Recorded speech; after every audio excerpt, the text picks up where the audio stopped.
Jai Hind students. Today we will discuss a new chapter of history, chapter 2, the expansion of British power. That how Britishers expand their power in India. कैसे वो अपनी power को India में बढ़ाते गए.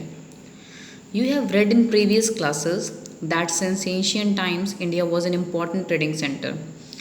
आपने पढ़ा होगा अपनी प्रीवियस क्लासेस में कि बहुत पुराने टाइम से बहुत पहले से इंडिया जो है एक बहुत इम्पॉर्टेंट ट्रेडिंग सेंटर रहा है. बहुत सारे मर्चेंट्स और ट्रेडर्स जो थे यूरोप से और एशिया से वो इंडिया में आते रहते थे for trading. The frequency of trade increase in the medieval period. The Indian rulers also supported this trade at it was very profitable for them. But medieval period जब start हुआ, और medieval period कब start हुआ था, we had discuss in the previous chapter. 18th century that was the beginning of the modern period. It means उससे पहले का जो 17th-16th century that was a part of medieval period. Medieval period means middle period.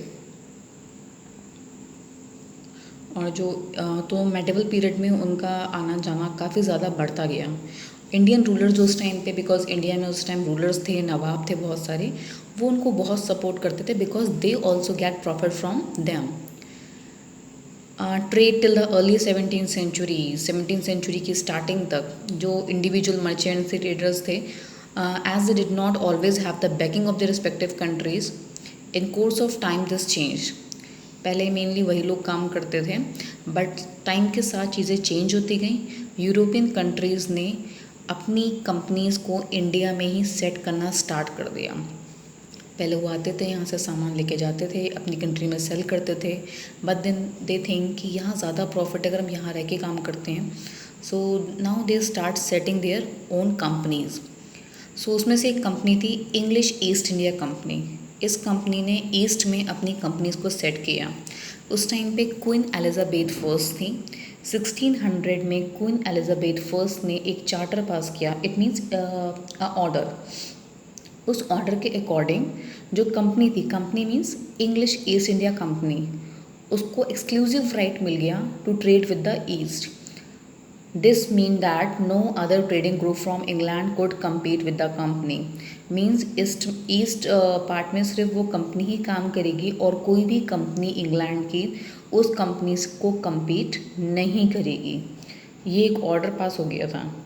Remember this name, English East India Company, in which year Queen Elizabeth I gave that charter. So it's 1600.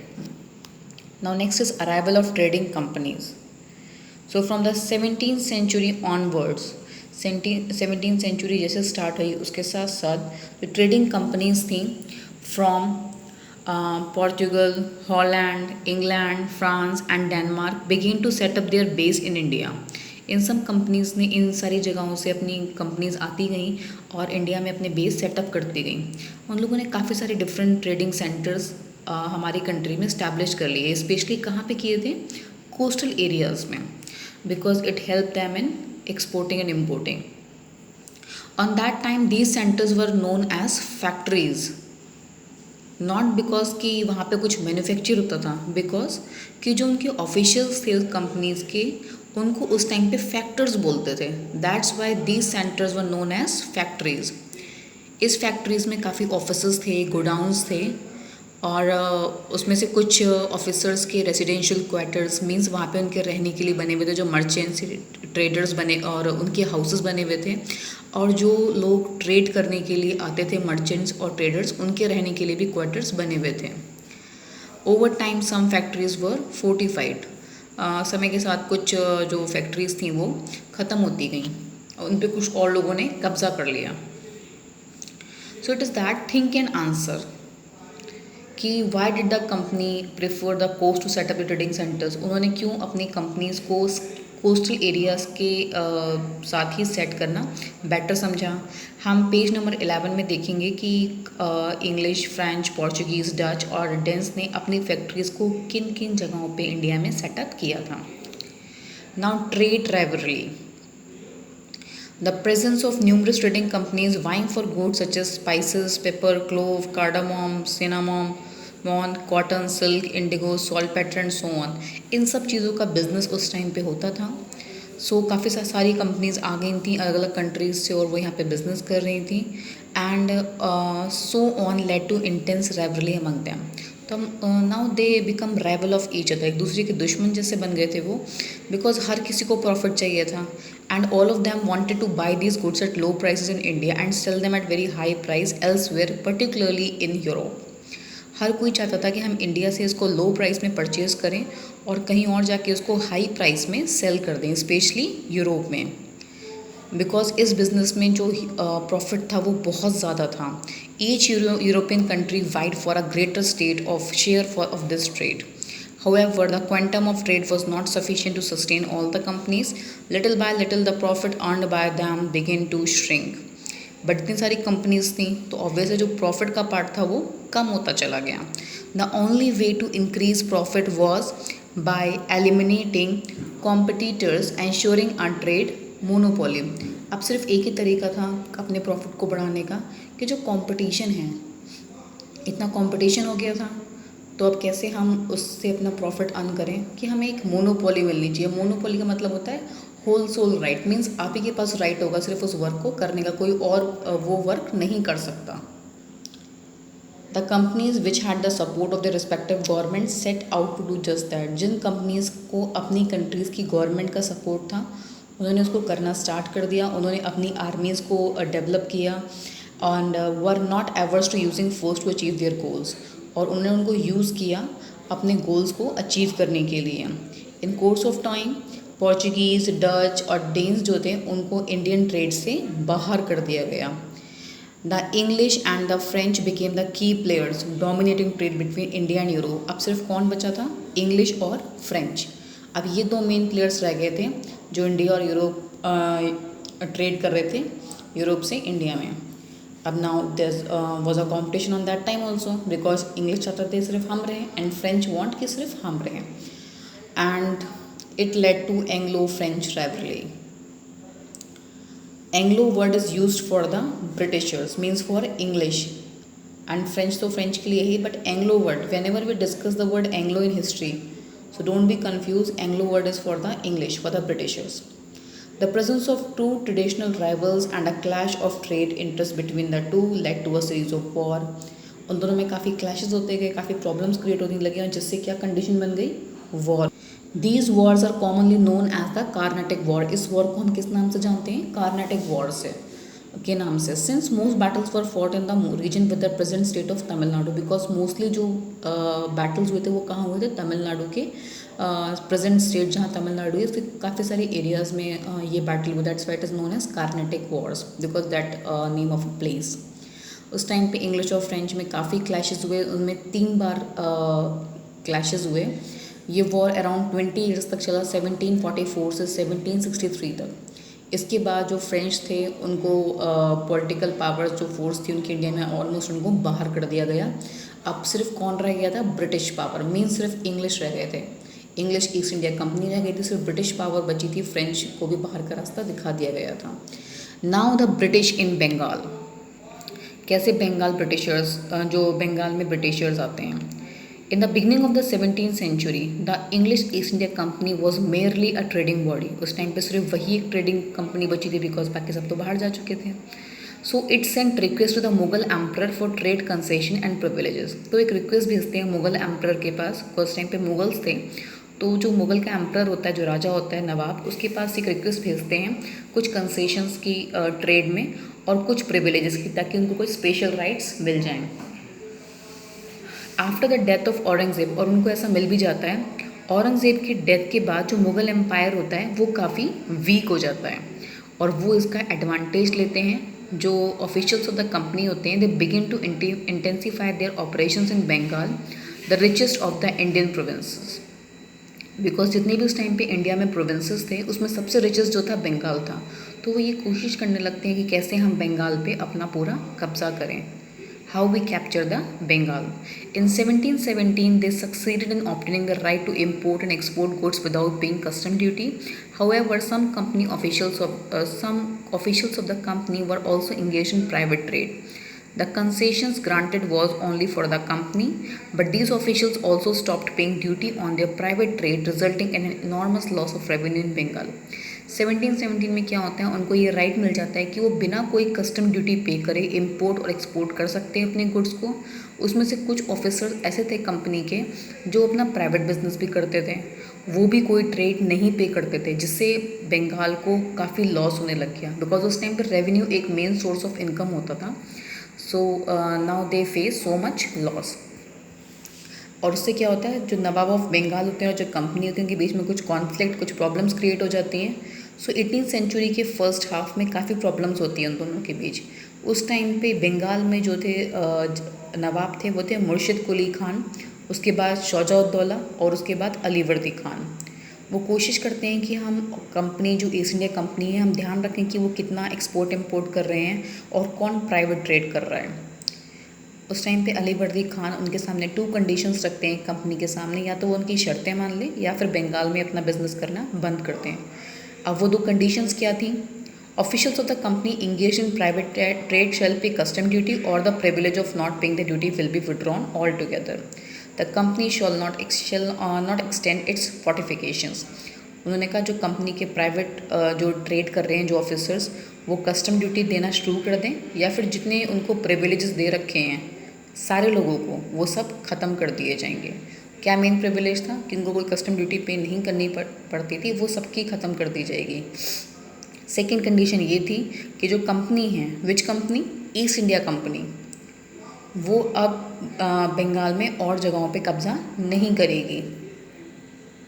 The company, however, had by this time become very strong. After the military successes against the French, both in Europe and in India, it was feeling even more confident. अब company जो थी वो काफ़ी strong हो गई थी उस time तक तो, और उन लोगों ने फ्रेंच को भी बाहर कर दिया था। यूरोप में, इंडिया में मेनली वो बहुत ज़्यादा कॉन्फिडेंट हो गए थे और उन्होंने अपना ट्रेड को, अपने मार्केट्स को बहुत ज़्यादा सिक्योर बढ़ा रखा था, एक्सपेंड कर रखा था। एंड नाउ दे डिसाइडेड कि अब वो इंडिया में भी जो इंडिया की टेरिटरीज़ हैं उन पे कब्जा करना स्टार्ट कर देंगे, उनको कैप्चर करना स्टार्ट कर देंगे। 1756 में ये मैटर ज़्यादा बॉयल मीन्स काफ़ी ज़्यादा गर्मा गया ये मैटर, जब सिराज उद दौला बंगाल के नवाब बने। 1756 में बंगाल के नवाब सिराज उद दौला बनते हैं। उस टाइम पे ब्रिटिशर्स को काफ़ी प्रॉब्लम्स फेस करनी पड़ती हैं, बिकॉज़ वो कंपनी से कहते हैं कि उन्होंने कलकत्ता, जिसको हम आज कोलकाता के नाम से जानते हैं, कि उन्होंने जहाँ जहाँ अपने फोर्टिफिकेशन, जहाँ जहाँ कलकत्ता में कब्जे कर रखे हैं, उन सब जगहों को खाली कर दें। कंपनी ऐसा करने से मना कर देती है। So the nawab sent his troops, nawab अपनी आर्मी को भेजते हैं और जो कंपनी कलकत्ता में जहाँ जहाँ कंपनी ने अपनी फैक्ट्री सेटअप कर रखी थी उन सब पे कब्जा कर लेते हैं। British officials were alarmed at this development. They decided to depose Siraj-ud-Daulah and install a puppet Nawab in his place. This led to a war. British official अब काफ़ी गुस्से में हैं इस डेवलपमेंट से और वो सोचते हैं कि सिराज-उद-दौला को यहाँ से हटाना होगा और हमें एक पपेट नवाब बिठाना होगा उसकी प्लेस पे। Puppet, you know the meaning of puppet? Puppet means कठपुतली। कठपुतली कैसे वर्क करती है? जैसे हम उसको चलाते हैं वैसे ही चलती है। तो वो ये कहते हैं कि यहाँ पे हम एक पपेट नवाब को बिठाएंगे कि जो हम जैसा कहेंगे वो वैसा ही करेगा।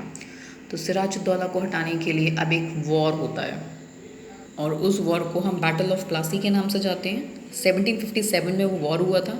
23 जून 1757 को सिराज-उद-दौला की आर्मी और इंग्लिश ईस्ट इंडिया कंपनी की आर्मी, प्लासी वहाँ पे एक प्लेस है, वहाँ पे उनकी लड़ाई होती है। ब्रिटिश फोर्सेस को जो लीड कर रहे थे वो रॉबर्ट क्लाइव थे। मीर जाफ़र जो नवाब था सिराज-उद-दौला, उसका कमांडर इन चीफ था और काफ़ी भरोसेमंद था, उनका काफ़ी लॉयल था। बट वो ब्रिटिशर से मिल जाता है और उनके लिए उनकी सारी जो प्लानिंग होती है वो ब्रिटिशर्स को बता देता है।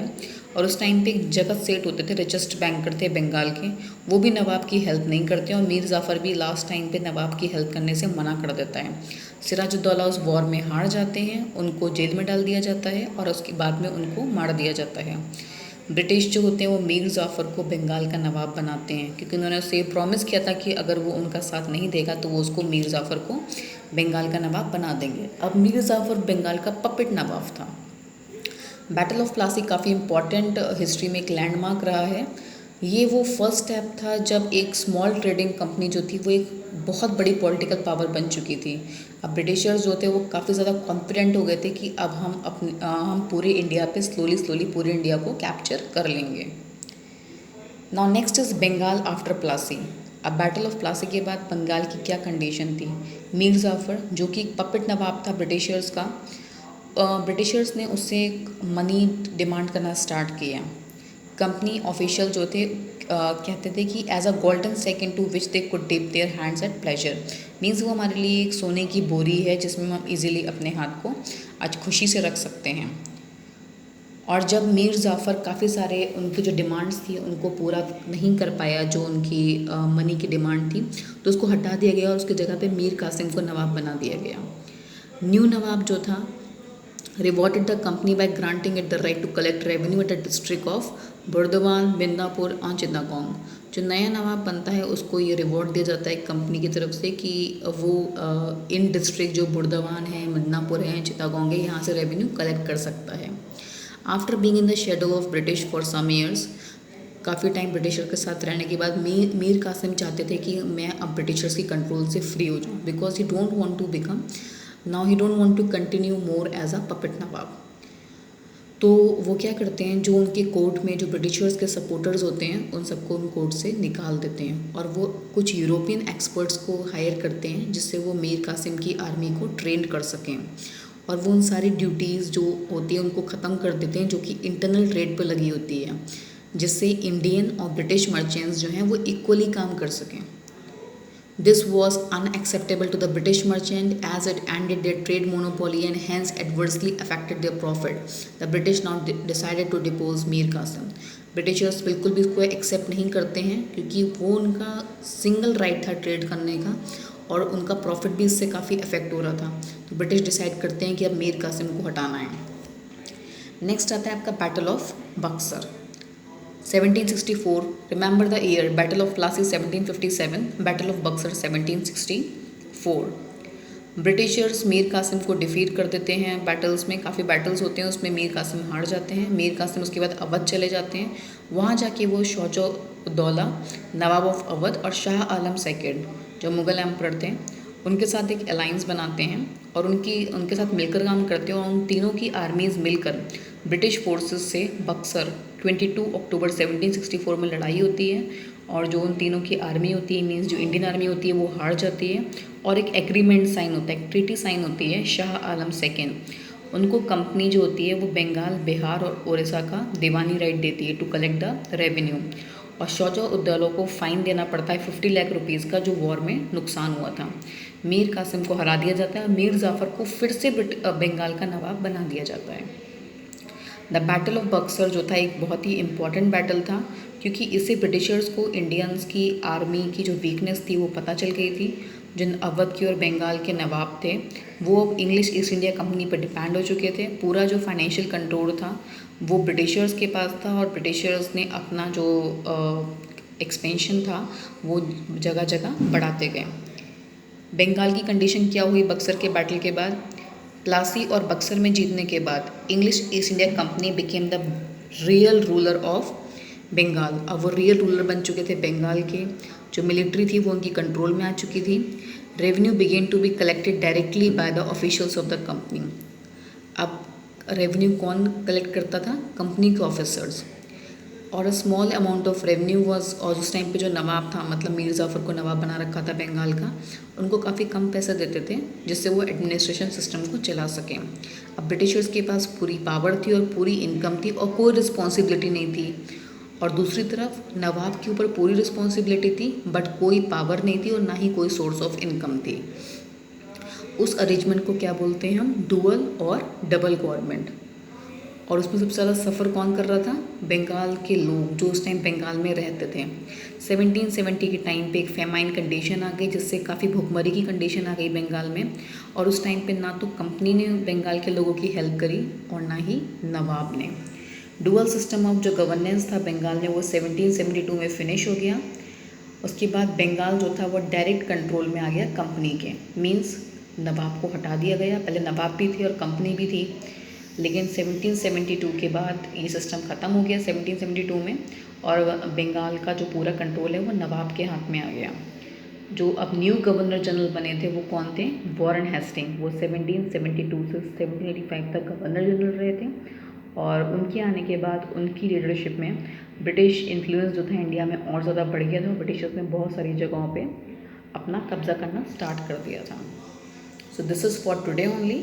Read the chapter carefully. If you are having any doubt, you can call me, and remember the years of the battles, remember the names of the Nawab, remember the name of the company. So read all the things carefully. Remaining topics we will discuss in the next lecture. Till that time, take care, stay at home. Thank you.